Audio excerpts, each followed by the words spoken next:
என்ன பண்ணாரு, காவேரி எப்படியாவது வந்து நம்ம சமாதானப்படுத்தணும். அதுக்கப்புறம் வந்து காவேரி வந்து நம்ம வீட்டுக்கு வர வைக்கணும் அப்படின்னு சொல்லிட்டு நிறைய முயற்சிகள் மேற்கொள்கிறாரு.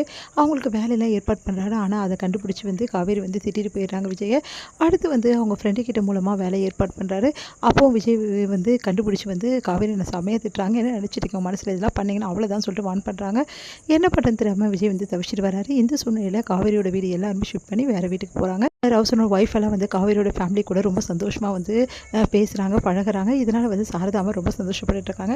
நல்ல இடம் நம்ம பார்த்துட்டு வந்துட்டோம், நல்ல வீடு தான் பார்த்துருக்கீங்க தம்பி அப்படின்னு சொல்லிட்டு குமரன் வந்து பாராட்டுறாங்க. ஒயிட் வாஷ்லாம் ரொம்ப கம்மியான காசுக்கு அடிச்சிருக்கீங்கன்னு சொல்லிட்டு ஹவுஸனர் வந்து குமரனை பாராட்டுறாரு. இந்த சூழ்நிலையில் இங்கே என்ன பண்ணுறாரு, விஜய் வந்து அந்த வீட்டில் வந்து தங்குறாரு. பக்கத்து போர்ஷன்லேயே அதிர்ச்சி அடைகிறாங்க எல்லாரும். எதனால் விஜய் வந்து இங்கே தங்குறீங்க அப்படின்னு சொல்லிட்டு எல்லாருமே திட்டுறாங்க விஜயை.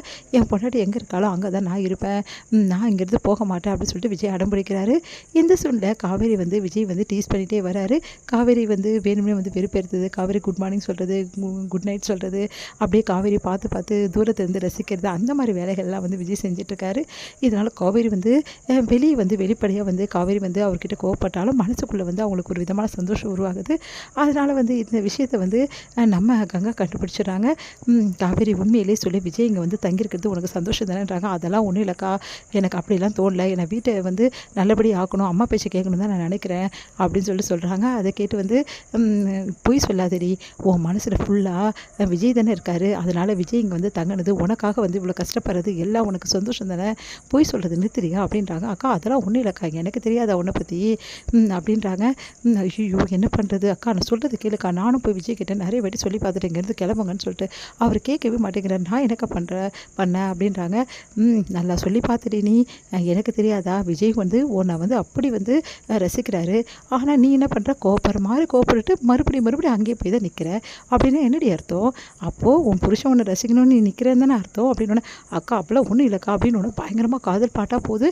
என்ன ஒரே சவுண்டு ஆரம்பிச்சிட்டாரு உன் புருஷன், பார்த்தியா காதல் பாட்டாக போட்டுட்ருக்காரு, இன்றைக்கி லவ்வர்ஸ் டேடி, அதனால தான் இப்படிலாம் பண்ணிகிட்ருக்காரு, ஏன் தான் இப்படிலாம் பண்ணுறாரோ, ஐயோ அம்மா கேட்டால் என்ன ஆகும், இப்போ ஏற்கனவே அம்மா கோவமாக இருக்கு அவர் மேலே, இன்னும் அதிகமாக கோவமாக ஆகிட போகுது, எனக்கு வேறு பயமாக இருக்குக்கா, நாங்கள் என்னடி பண்ணுறது, நாங்களும் சொல்லி பார்த்துட்டோம் அவர் கேட்க மாட்டேன், நீ ஏதாவது போய் சொல்லு போ புருஷன்கிட்ட அப்படின்னோடனே ஒரு நிமிஷம் இருக்கா அப்படின்னு சொல்லிட்டு இவங்க மேலே போகிறாங்க. நம்ம காவேரி மேலே போனால் வந்து ஒரு பெரிய வந்து கையில் வந்து வச்சுட்டு ரெக்கார்ட் வச்சுட்டு என்ன பண்ணுறாரு, ஸ்பீக்கர் வச்சுட்டு பயங்கரமாக வந்து பாட்டு கேட்டு செமையாக ரசிச்சிட்ருக்காரு. அதுவும் லவ் சாங்ஸாக கேட்குறாரு. அதெல்லாம் கேட்டு காவேரி செம்மையாக டென்ஷன் ஆகிறாங்க. என்ன நினச்சிட்ருக்கீங்க உங்கள் மனசில், எதுக்காக இப்படிலாம் பண்ணிகிட்டு இருக்கீங்க, எல்லாருக்குமே எவ்வளோ வேலை இருக்குது தெரியுமா, கீழே நர்மதா படிச்சுட்ருக்கா, அது மட்டும் கிடையாது, எங்கள் அம்மா வயசானவங்க அவங்க இருக்காங்க, பாட்டி இருக்காங்க, எல்லாருமே இருக்காங்க, நீங்கள் பாட்டு இவ்வளோ சவுண்டு வைக்கிறீங்க, என்ன நினச்சிட்ருக்கீங்க மனசில் அப்படின்றாங்க. ஒன்றை தான் நினச்சிட்ருக்கேன் டி டார்லிங் அப்படின்றாரு. அது கேட்டு செம்மையாக டென்ஷன் ஆகிறாங்க. நீ வரணும்ல, எப்படியும் நான் பாட்டு அதிகமாக சவுண்டு வச்சா நீ மேலே ஏறி வருவல்ல, என்னை திட்டுறதுக்காக வந்து தானே ஆகணும், உன்னை தனியாக மீட் பண்ணணும், உனக்கு ஒரு சர்ப்ரைஸ் கொடுக்கணும், அதுக்காக தான் அப்படின்னு ஒன்று அதிர்ச்சி அடைகிறாங்க. என்னது சர்ப்ரைஸா அப்படின்னு, இன்னைக்கு என்ன டே, நம்மளோட ஸ்பெஷல் டே, காதலுக்கு தினம், நம்ம ரெண்டு பேர் லவ்வர்ஸா, ஆமாடி பின்ன லவ்வர்ஸ் இல்லாமல் கல்யாணத்துக்கு அப்புறமா நம்ம லவ் பண்ணுறோம், அது உங்களுக்கு தெரியாதா, கல்யாணத்துக்கு முன்னாடி லவ் பண்ணுற பாக்கி நம்மளுக்கு கிடைக்கல, அதுக்கப்புறம் கிடச்சிருக்கு, அதனால தான் லவ் பண்ணிகிட்ருக்கோம், என் லவருக்கு நான் எதாவது கிஃப்ட் தர வேணாவா, இந்த செல்லக்குட்டி ஐ லவ் யூ காவேரி அப்படின்னு சொல்லிட்டு கிஃப்ட் கொடுக்குறாரு. அதை பார்த்தா காவேரி செம்மையாக டென்ஷன், முதல்ல இங்கேருந்து கிளம்புறீங்களா, என்ன டென்ஷன் ஆகுது நிறுத்துங்க, ஏன் இப்படிலாம் பண்ணிகிட்ருக்கீங்க அப்படின்றாங்க. நான் அப்படி தான் பண்ணுவேன் காவேரி, என் பொண்டாட்டிக்கு நான் கிஃப்ட் கொடுக்குறேன், இதில் என்ன தப்பு இருக்குது, நான் அடுத்தவன் பொண்டாட்டிக்கா கொடுக்குறேன் அப்படின்றாரு. அதை கேட்டுட்டு இங்கே பாருங்கள் இப்படிலாம் பேசுனீங்கன்னா அவ்வளோதான், என்ன பேசினா எனக்கு தான் டைம் வேஸ்ட் அப்படின்னு சொல்லிட்டு போகிறாங்க. ஏய் காவேரி காவேரி இந்த கிஃப்ட் வாங்கிட்டு போடி அப்படின்னு சொல்லிட்டு கத்துறாரு விஜய்.